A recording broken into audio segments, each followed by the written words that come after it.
अभिजित, ते रामदेव बाबा असं म्हणाले की त्या आंदोलनानं जेनजीनं संस्कृतीला बदनाम केलेला आहे. आज त्याचं स्टेटमेंट होतं. कशा प्रकारे बदनाम केलंय? लोकतंत्रासाठी लढून बदनाम केलेले, आपल्या हक्कासाठी लढून बदनाम केलेले, पेपर फुटीच्या विरोधात लढून बदनाम केलेले. जर याला संस्कृती बदनाम करणं म्हणतात, जर लोकतंत्रासाठी लढणं, संविधानाच्या रस्त्यावर चलून विरोध प्रदर्शन करणं, डॉक्टर बाबासाहेब आंबेडकरांचा फोटो घेऊन चालणं, महात्मा गांधीचा फोटो घेऊन चालणं, जे भीमचे नारे लावणं संस्कृती बदनाम करणे, तर रामदेव बाबांना सांगा आम्ही करतोय संस्कृती बदनाम. तुम्ही जे पतंजलीचे जे बनवतायत ना प्रोडक्ट्स, ज्याच्यावर सुप्रीम कोर्टी म्हणले की फसवणूक होतीये, त्याच्यावर थोडं लक्ष करा. संस्कृती आणि लोकतंत्र आणि देश हा जेनजी मला वाटते बऱ्यापैकी सांभाळून घेऊ शकतो. तुम्ही जे पतंजलीचे पोल्ट्री प्रोडक्ट्स आहे त्याच्यावर थोडं लक्ष ठेवा, नाही तर पतंजली बंद पडून जायचं. दुसरा एक विषय आलेला आहे की सीजेपी आणि संयुक्त किसान मोर्चा पुढच्या काळात सरकारविरोधात आक्रमक होतील असं झालं. काल सीजेपी आणि तुमची टीम आणि संयुक्त किसान मोर्चाचे काही सदस्य एकमेकांशी राकेश टिकेत यांच्याशी भेट घेऊन या सगळ्या मुद्द्यावर चर्चा केली होती की प्रश्न कसे पुढे घेऊन जाईल. नाही, नक्कीच. कारण की बघायला गेलं तर एकंदरीत शेतकऱ्यांची मुलं ही शिकतातच आहे. शेतकऱ्यांच्या मुलांचंही शिक्षण चालू आहे, तेही परीक्षाच देतात. तर जेव्हा आमचे किसान नेता जे राकेश टिकेत असो किंवा इतर चढुनी जी असो, जेव्हाही भेटणं झालेले ते म्हणले की तुम्ही जे आहे आमच्याच मुलांसारखे आहेत. आमच्या मुलांना करिअर करायचं आणि त्याच्यासाठी हे सगळं आंदोलन आहे. आणि आमच्या आंदोलनात जो पाठिंबा आम्हाला किसान युनियनकडून भेटलेला आहे, किसान नेत्यांकडून भेटलेला आहे, तो खूप महत्वाचा होता, मोलाचा होता. आणि जेव्हा गरज होती तेव्हा ते आमच्या सोबत उभा राहिलेले. आणि इथून पुढे जेव्हा जेव्हा शेतकऱ्यांना असो, किसान नेत्यांना असो आमची गरज पडेल, आम्ही त्यांच्या सोबत उभाच राहू.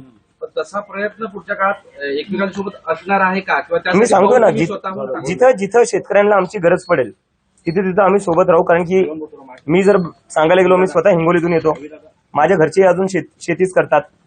कुठं ना कुठे या देशात प्रत्येकांच्या घरी शेती असते, प्रत्येकांचे घरचे शेतातूनच आलेले आहेत. आपण काय सगळे आयटी कंपन्यातून, आपल्या घरचे आयटी कंपन्यातून आलेले नाहीये किंवा सरकारी जॉब मधून आलेले नाहीये. आपण सगळ्यांची सुरुवात ही शेतकरी घरातूनच झालेली आहे. त्यामुळे शेतकऱ्यांना जिथे गरज पडेल तिथं आम्ही सोबत उभा राहू. राहुल गांधींनी काल प्रेस कॉन्फरन्स घेतली, ते असं म्हणाले की या सगळ्या विद्यार्थ्यांवर जे हल्ला करतायत, बुलेट चालवले, फायरिंग केली, त्या प्रकरणावर गृहमंत्री अमित शहा यांनी रिझाईन केलं पाहिजे आता, आणि ते केल्याशिवाय आम्ही स्वस्थ बसणार नाही. मला तर वाटतं अगदी केलंच पाहिजे. कारण की दुसरा एक प्रश्न हा पण येते की कॉक्रोच जनता पार्टीला बाहेरून फंडिंग येते किंवा बाहेरून चालवण्यात येते. तर माझ्या मनात असा प्रश्न येतो, अमित शहा असताना हे सगळं शक्य कसं काय झालं? हे तर मग अमित शहाचं फेलियर आहे.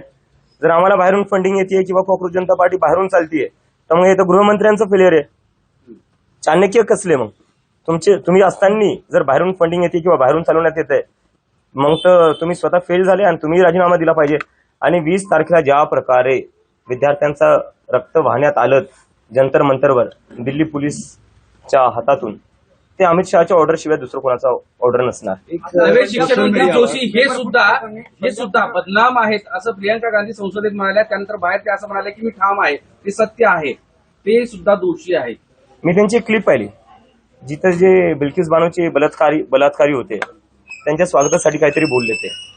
तर देशाचा शिक्षा मंत्री हा बलात्काऱ्यांचं स्वागत करतो, त्यांची तारीफ करतो, हे तर म्हणजे प्रधानला काढून अजून एक विचित्र माणूस बसून ठेवलेला आहे. काय मेसेज देताय तुम्ही देशाला की जो शिक्षा मंत्री आहे तो बलात्कारांचा सपोर्ट करणार, त्यांचं स्वागत करणार? पण हे लोक करणार पण काय? यांच्या पक्षात दुसरे कोणते लोक आहेत? सगळी गुंड भरलेली आहेत. कुलदीप सेनगर झाला, काय होता यांच्या सरकारमध्ये? काय ते जे राम रहीम आहेत ते पैरोलवर बाहेर येतात. तर गुंड आणि बलात्कारांचं समर्थन करणारी ही सरकार आहे. कंगना रावतांची चर्चा होते, ते जनरेशर गटार असं म्हणते जेनजीला, आणि त्यावर आता बरंच वाद. कंगना राणावत बद्दल काय बोलू, मला काही एक असं चित्र दिसतंय सोशल मीडियावर की झेंझीला सपोर्टही केला जातोय आणि त्याच प्रमाणात त्याच सोशल मीडियावर झेंझीला आता ट्रोलही केलं जातंय, संस्कारांची आठवण करून दोन्ही बाजू चालवल्या जातात. जेनझीला ट्रोल केलं जातं, मला याच्यावर कळत नाही जेनझी आहे कोण? जे मुलं आज 15 ते 25 ते 28च्या वयोगटातले, त्या मुलांना ट्रोल करून भेटणार काय? उद्या हेच मुलं जाऊन नागरिक बनणार आहे, उद्या हेच मुलं जाऊन वोटर्स बनणार आहेत, उद्या जाऊन हेच मुलं देश चालवणार आहेत ना. तर त्यांना असं तुम्ही वेगळं ट्रोल का करताय? ते काय कोणत्या पक्षातले किंवा कुठल्या विचारधारेचे का काय? सामान्य घरातले मुलं येते, त्यांना ट्रोल करून कोणाला काय भेटणार आहे? एक नाशिक पोलिसांनी आता एक एसओपी काढली आहे, म्हणजे जेनजीच्या आंदोलनाचा जो पोलिसांना त्रास झाला किंवा पोलिसांना त्रास झाला. त्यांनी एसओपी काढली अशी आहे की आता जेनजीची पिढी आहे ती मोबाईल सुरू ठेवते आणि तुमचं सगळं रेकॉर्ड करते, तर ते काय करायचे अशी पोलिसांनी एसओपी काढली, याच्यावर काय मत आहे? मला वाटतं जर तुम्हाला रेकॉर्ड व्हायची भीती असेल ना तर तुम्ही स्वतःलाच विचारा, तुम्ही अशा गोष्टी का करताय ज्याची तुम्हाला रेकॉर्ड होईल अशी भीती वाटते. आम्ही आंदोलन केलं, कॅमेऱ्यांसमोर केलं, मीडियाचे कॅमेरे होते, पोलिसांचेही कॅमेरे होते, माझ्या चेहऱ्यावर तर 24 तास दिल्ली पोलिसांचा कॅमेरा होता. आम्ही तो घाबरलो नाही कोणती गोष्ट रेकॉर्ड होण्यापासून. जर पोलिसांना काही रेकॉर्ड होईल याची भीती वाटते याचा अर्थ पोलिसांच्या मनात काही ना काही वाईट करायचं आहे म्हणूनच भीती वाटते ना, नाही तर पोलिसांना काय भीती वाटली पाहिजे रेकॉर्ड करायची. एसओपी केली आहे त्यांनी. एसओपी करण्यापेक्षा आणि काय करू नये असं सांगताय. मला वाटते काय करावं ना, संविधान फॉलो करावा पोलिसांनी. देशातली जी पोलीस आहे ती एका पार्टीची पोलीस नाही, ती या देशाची पोलीस आहे, ती संविधानावर चालणारी पोलीस आहे, बीजेपीच्या व्हॉट्सअप फॉरवर्ड चालणारी पोलीस नाहीये. आणि जर तुम्हाला बीजेपीचेच ऑर्डर फॉलो करायचे असतील आणि देशाचं संविधान बाजूला ठेवायचं असेल तर खाकी पॅन्ट काढून खाकी चड्डी घाला, बीजेपीच्या हेडक्वार्टर समोर उभा राहा आणि म्हणा मे बी चौकीदार. आणखीन एक कनेक्शन लावलं जात आहे की आपण जिथे मुक्कामी होतात तो राष्ट्रवादीचा कुठला त्यांचा प्रवक्ता आहे, ते तर मी स्वतः सांगितलेलं आहे. पवारांचा, आणि शरद पवारांची मोदींची भेट हा. आणि मोदींना शरद पवारांचं केलेलं दारातलं स्वागत हा. आणि अभिजित अरे बापरे. गणित लावलं जातं, याच्याबद्दल काय? असे गणित तर भरपूर लागले. आधी जॉर्ज सोरोसचं गणित लागलं, मग चायनाचं लागलं, मग पाकिस्तानचं लागलं. पण अनिश गावंडे हे तर मीडियालाही कळलं नसतं, हे मी स्वतः सांगितलेलं आहे. आणि अनिश माझा चांगला मित्र आहे आणि मित्र म्हणून मी त्याच्या घरी राहिलो. अनिश म्हणला तू कुठेही दिल्लीत असशील, आणि फक्त पहिल्यांदा नाही, मी याच्या आधी दिल्लीत गेलो होतो, अनिशच्या इथं मी भेट द्यायला जायचो, राहायचो. ते एक मित्र म्हणून मी त्याच्या इथं राहिलेलो आहे. बाकी याच्या पुढे काही नाही. म्हणजे पवार साहेब आणि मोदी हे दोघं खूप मोठे लोक आहेत. अनिशचंही भेटणं होत नसेल आणि माझं इथं भेटणं नाही. पवार साहेबांना तुम्ही तेव्हा पहिल्यांदा भेटलो जेव्हा ते जंतर मंतरवर आले, आणि तेही याकरता आले होते, त्यांना विचारायचं होतं जी मारहाण झाली होती मुलांना त्याच्याबद्दल ते चर्चा करण्यासाठी आले होते.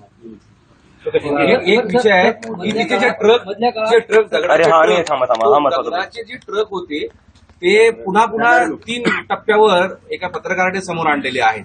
की मग पहिल्या दिवशी सांगितलं की आम्ही ते कुठेतरी ऍक्सिडेंट झाला होता म्हणून ते खाली करून टाकलं, दुसऱ्या दिवशी तो कुठे दिसला, आंदोलनस्थळी दिसला, दुसऱ्या दिवशी असं काहीतरी बरंच शिकवेल. हे मी स्वतः मला कळाले वाटतं.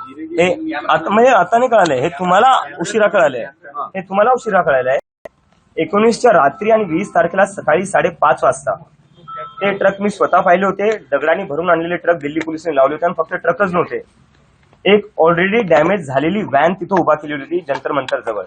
आणि जेव्हा मी पोलिसांना विचारलं, मी तो व्हिडिओ काढून मी स्वतः ट्विट केला होता, तुम्ही 20 तारखेचा माझं ट्विट बघा. सकाळी 6 वाजता मी ट्विट केलं होतं की दगडांनी भरलेला ट्रक हा सेंट्रल दिल्ली सारख्या सेन्सिटिव्ह ठिकाणी आला कस काय, आणि त्याच्या बाजूलाच एक तुटलेली व्हॅन कस काय उभा झाली. तेव्हा तर आमचा मार्चही सुरू झालेला नव्हता. तर पोलिसांनी हे आधीच प्लॅनिंग केलं होतं की एक दगडांनी भरून ट्रक आणून ठेवायचा, एक आधीच फुटलेली व्हॅन उभा करायची, म्हणजे दुसऱ्या दिवशी सांगता येईल विद्यार्थ्यांनी दगडफेक केली. दगडफेकचं हे पूर्ण जे प्लॅनिंग होतं हे ऑर्केस्ट्रेट पूर्ण दिल्ली पोलिसांनी केले. आणि मला याची आशंका जेव्हा होती तेव्हा मी स्वतः डीसीपीला जाऊन भेटलो आणि मी डीसीपीला विचारलं हा दगडांनी भरलेला ट्रक इथं आला कस काय. डीसीपी मला म्हणता अरे अभिजित तुम्ही काही विचार करताय, हा एमसीडीचा ट्रक आहे, बांधकाम जे चालू होतं हा त्याचा सगळा हा तो डेब्रिस त्याचं आहे म्हणे, बांधकाम जे चालू आहे. मी म्हणलं तुम्ही दुसरं कोणाला येड्यात काढा, आम्हाला येड्यात काढू नका. आम्हाला माहिती आहे पोलीस कशा प्रकारे अमित शहाची ऑर्डर फॉलो करते आणि कशा प्रकारे आधीच दगडांनी भरलेले ट्रक उभा करते, एक तुटलेली गाडी उभा करते, आणि नंतर बीजेपीचे गुंडे येतात, तेच दगड घेऊन बीजेपीचेच गुंडे पोलिसांवर फेकतात. आणि नंतर एकंदरीत असं सांगायचं की जे लोक विरोध प्रदर्शन करत होते, जे लोक आंदोलन करत होते त्यांनी दगड फेकली.